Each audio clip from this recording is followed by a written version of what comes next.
এনে জমির দাম খুব কম, কেউ নিতে পারছে না, মানে পদ্মা 20-30 নিতে পারছে না, 20-30 না। আমাদের চরে ফসল ফলানো সম্ভব না স্যার? পানি হলে পানি হলে করা যায়, আবার মনে হয় যে আমি যদি গরু পশুপালন করতে পারতাম, খামার করতে পারতাম, তাহলে আমি লাভবান হতে পারতাম। জায়গা জমি কেমন আছে? সবারই আছে জায়গা জমি নিজস্ব? এই আছেই নাই, কারো আছে, কারণ 10 লক্ষ টাকা ইনভেস্ট করবেন, 1 বছর পরেই আপনি 20-30 লক্ষ টাকা। চরে তো তারাও কিন্তু যে মহিষ লালন পালন করতেছে, যে মহিষের বাচ্চা সব কিন্তু দর্শক দেখতে পাচ্ছেন, মহিষের বাচ্চা।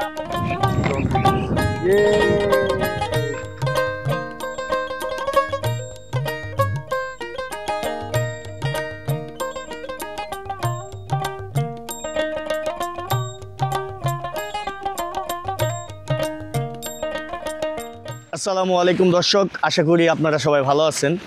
তো অনেক দিন ধরে নন্দলালপুর যাওয়া হয় না। নন্দলালপুরের যে আগের ভিডিওগুলো আপনারা দেখছেন, একবারে সাদা মরুভূমির মতো। তো এখন কিন্তু সবুজ শ্যামল খুব সুন্দর হয়েছে নন্দলালপুর চর। তো ওই সময় যারা সবজি বাগান করার চেষ্টা করেছিল, তাদের সবজি মানে কেমন হইলো, বা তারা ভাড়া নিয়ে মানে লিজ নিয়ে কতটা সফলতা পেল, বিস্তারিত দেখাবো আজকের এই ভিডিওতে। তো এখন আছি হচ্ছে নারিশা ঘাটে। এই যে দেখতে পাচ্ছেন, এটা হচ্ছে নারিশা ঘাট, এই যে হচ্ছে পদ্মা। তো এখানে আমরা মূলত এই নৌকার জন্য অপেক্ষা করতেছি। ওই পারে গেছে, আসলে আমরা যাব ওই পারে নন্দলালপুর। এখান থেকে ট্রলারে যেতে এখন সর্বোচ্চ 20 মিনিট সময় লাগে, ভাড়া হচ্ছে 20 টাকা। তো এই সময়টা আমরা কি করব, এখানে আপনারা পুরাতন একটা হোটেল আছে, মানে এই নারিশা ঘাটে একদম নদীর তীরে। তো সেই জায়গায় আমরা বসে কিছু হালকা পাতলা নাস্তা করব, তারপরে আমরা চলে যাব। তো আপনারা আজকের এই ভিডিওটি অবশ্যই শুরু থেকে শেষ পর্যন্ত দেখবেন। যারা মানে এই জমির ভিডিওগুলো দেখেন বা তরুণ উদ্যোক্তা যারা, তারা কিন্তু আজকের এই ভিডিওটায় তাদের আমি একটা রেজাল্ট দিব। যেহেতু 5-6 মাস আগে কিন্তু আমি একটা ভিডিও দিয়েছিলাম, তো আজকে এটা কনফার্ম যে কেমন ফসল হলো না হলো বিস্তারিত কিন্তু সব কিছু তুলে ধরার চেষ্টা করবো আজকের এই ভিডিওতে। তো শুরু থেকে অবশ্যই শেষ পর্যন্ত দেখবেন, কারণ আজকের ভিডিওটা খুব একটা প্রয়োজনীয় দরকারি ভিডিও। তো আমরা এই নারিশা সেই হোটেলের আর কি এই জায়গাটায় বসলাম। এই জায়গাটা মানে খুব সুন্দর একটা ভিউ। এই যে দেখতে পাচ্ছেন একটা কৃষ্ণচূড়া গাছ আছে, তো এই গাছের নিচেই কিন্তু বসে বসে এই যে এখানে একটা টেবিল আছে, এখানে কিন্তু আমরা কিছু নাস্তা পানি করবো। তো আপনারা আসলে এই যে দেখতে পাচ্ছেন, এই যে এই রেস্টুরেন্টে কিন্তু আসতে পারেন, এখানে বসে সময় কাটাতে পারেন। যখন নৌকা আসবে তখন চলে যেতে পারে, চলে যাব ট্রলারে করে। এই মুহূর্তে ট্রলারটা ছাড়বে।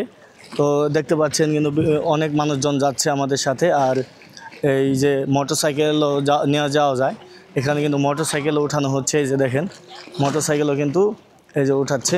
তো আমরা ওই পারে যাব, যাওয়ার পরে বিস্তারিত আলোচনা করব। আর এখান থেকে 20 টাকা ভাড়া লাগে, সময় লাগবে 20 মিনিটের মতো। যেহেতু পদ্মা এখন স্রোত, একটু সময় বেশি লাগবে।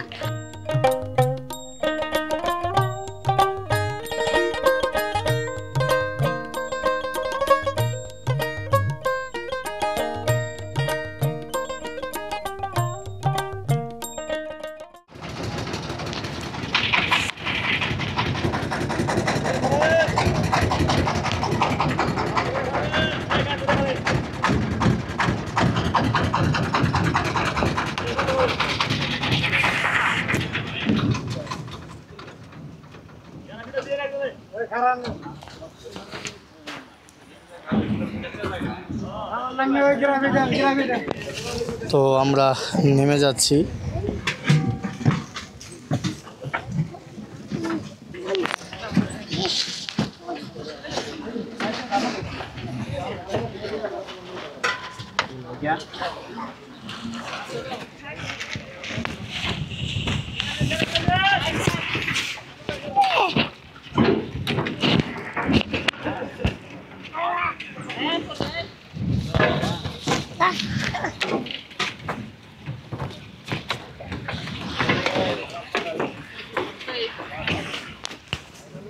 চলে আসলাম সবুজের দেশে, একদম সবুজ দেখতে পাচ্ছেন।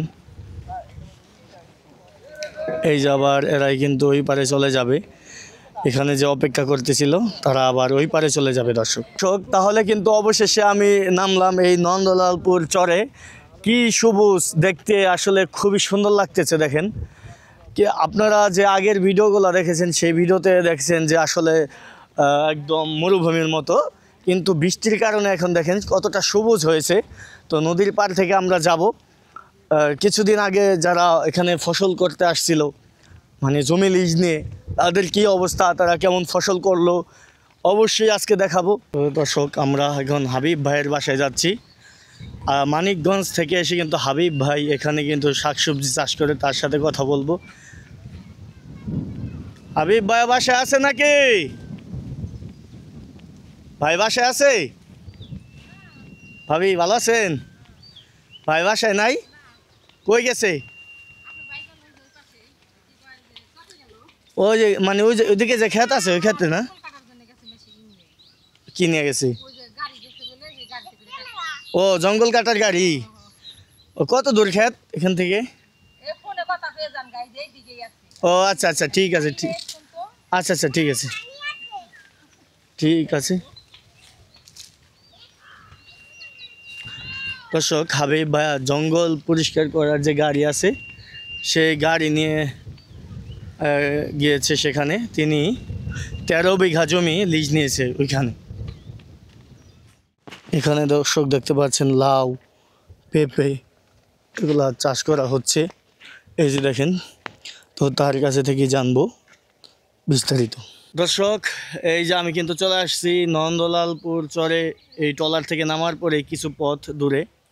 তো তিনি কিন্তু বেশ কিছুদিন আগে আসছে। কত মাস আগে আসছেন আনুমানিক? 4 মাস। 4 মাস আগে না?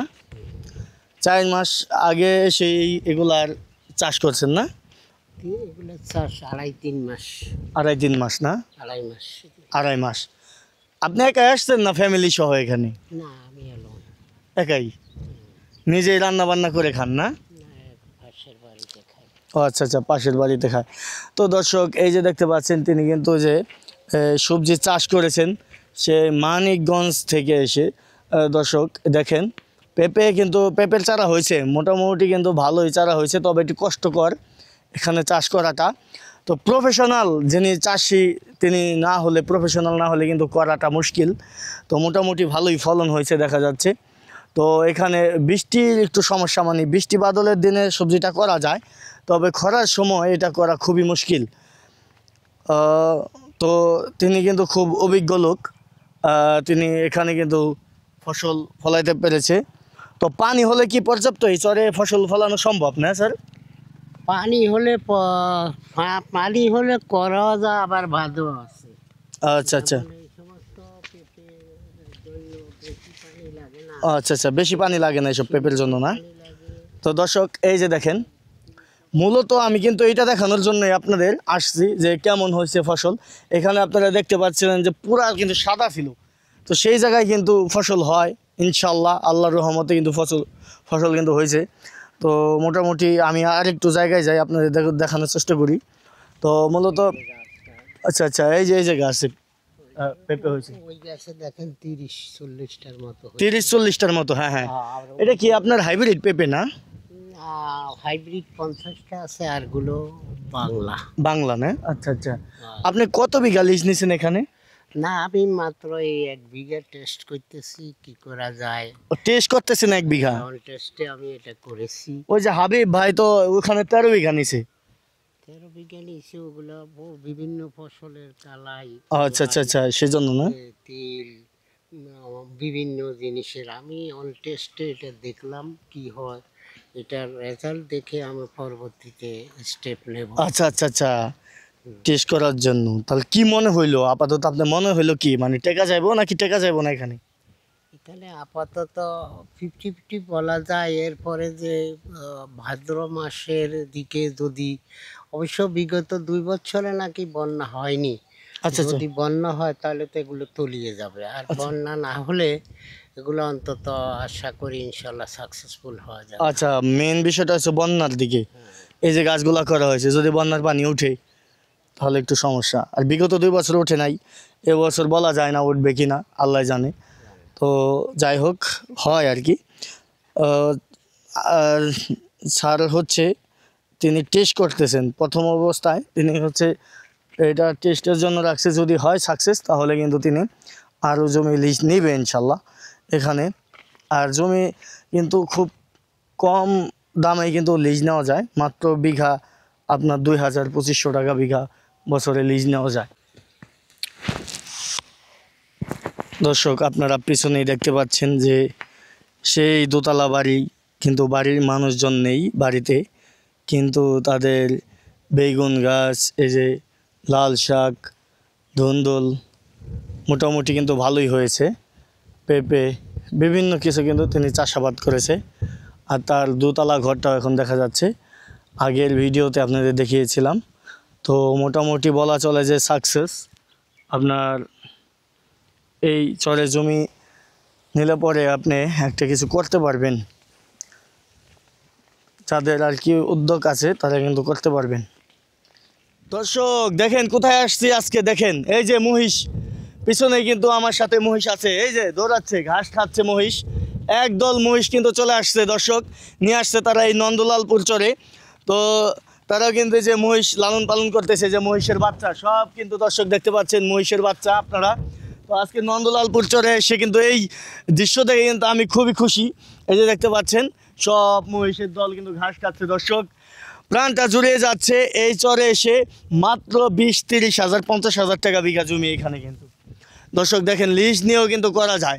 আপনারা যারা তরুণ উদ্যোক্তা, শুধু তাদের জন্যই বলতেছি, যারা একটা কিছু করতে চান এই ভিডিও দেখবেন হাজার হাজার মানুষে, কিন্তু সবাই কিন্তু জমি এখান থেকে কিনবেও না, প্লাস এখানে আসবেও না কখনো। কিন্তু এরকম তাদের মাঝে এরকম তরুণ উদ্যোক্তা রয়েছে বা নতুন একটা খামার করতে চায়, একজন আসছিল কিশোরগঞ্জ থেকে গারলের খামার করতে চায়, তো তাদের জন্য কিন্তু এটা একদম ফেভারিট একটা জায়গা হতে পারে। এই যে দেখেন একদম কম দামে কিন্তু দর্শক এই জমিগুলো পাওয়া যাচ্ছে। আর দেখেন কত আপন মনে কিন্তু তারা ঘাস খাচ্ছে দর্শক, কি একটা দৃশ্য, মানে এই দৃশ্যটা দেখার পরে আমার প্রাণটা জুড়ে গেল একদম।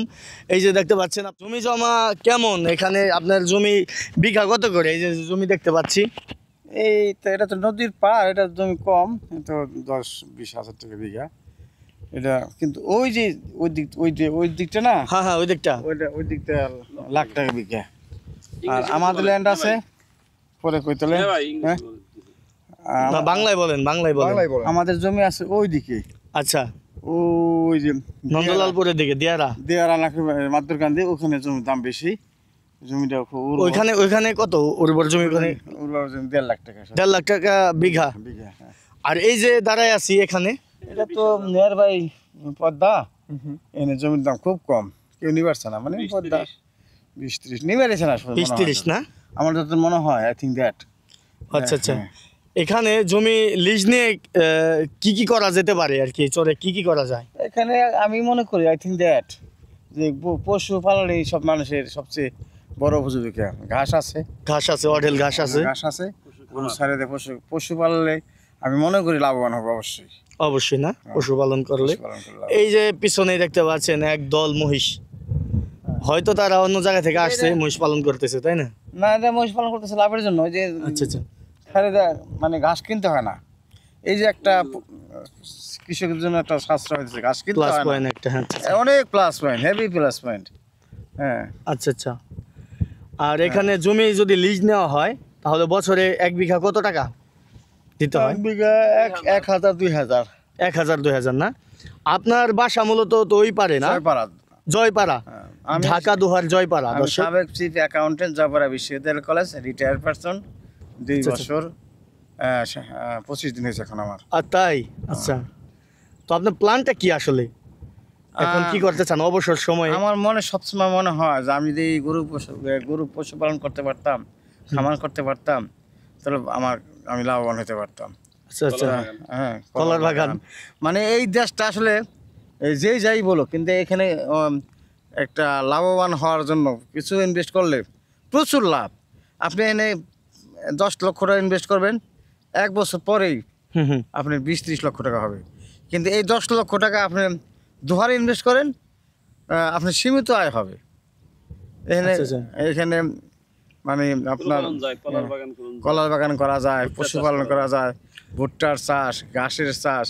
এই ঘাসের যদি চাষ করা যায়, 1 বিঘা জমি আমাদের দেশে 1 বিঘা জমি নিতে হলে 10,000 টাকা নেওয়ার লাগে লিজ। আচ্ছা আচ্ছা, কি করে রে, খাজনা করে।